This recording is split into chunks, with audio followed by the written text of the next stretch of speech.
this video, we will cover the topics from Unit 3.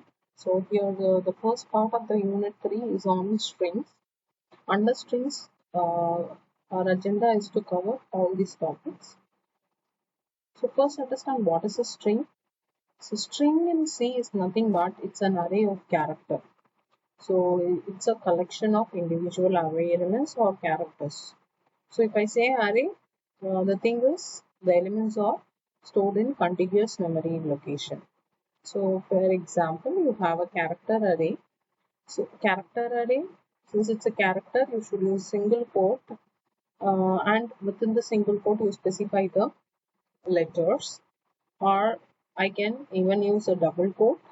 Within double quote, I can specify the string as such, the word. So these are the two ways. There is another thing you have to understand with respect to the string, and it's a very important thing, which is null character. So what is null character in a string? It is telling you the end of the string. Null character identifies the end of the string and its bits are 0. So whose character, all of whose bits are 0. That is nothing but null. So string is always terminated with a null character. For example, you have a character array whose name is variable name is name, and I'm initializing it. So using a characters, like within single quotes, I'm specifying the characters. At the last, there's a null character specified. The ASCII value of /0 is 0, and it tells that string is ending here. So how many bytes is needed? So I'm using 4 bytes. So how you access the individual characters in the string? It is similar to how you handle the arrays. Like you can use indexing to handle the or to access the individual elements. So if I try to access name of 3, I will end up with null character because that is the end of the string. So what is the memory here?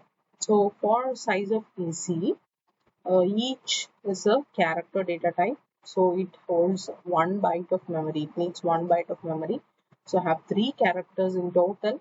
So I will need 3 bytes, which all are stored in consecutive memory location. Or how do we declare a string? So this is a syntax for declaring a string. You have a character, string variable name, and within the subscript you tell the size of the string. Similar to the array. The only difference is for a string, it is always the data type is always a character. How you initialize a string? So when you declare a string, you have to initialize it before you can use it. Otherwise, it will hold some garbage values. So there are 3 different ways for initializing a string. Let us see one by one. First one is using an unsized array or character. So unsized array is nothing but a dynamic array where you don't specify the size of the array, right? So, but how? When you're handling the string, this array length is automatically calculated by the compiler. For example, if you're initializing like this, character name and an unsized index, which is equal to ECE/4. So what is the requirement here? The indexing runs from 0, 1, 2, 3, 4. So the compiler by itself, it will assign the size to be 4 since you have 4 elements. The second way is you can directly initialize the string using the double quotes. So whatever specified inside the double quote is nothing but the string. If you adopt this kind of initialization, you will not need an explicit null character. So the null character insertion here is taken care by the compiler. So as you could see in this example, I'm not using the null character. Instead, the string is specified inside the double quotes. The last one is the character pointer variable. So even in this character pointer variable, it is similar to the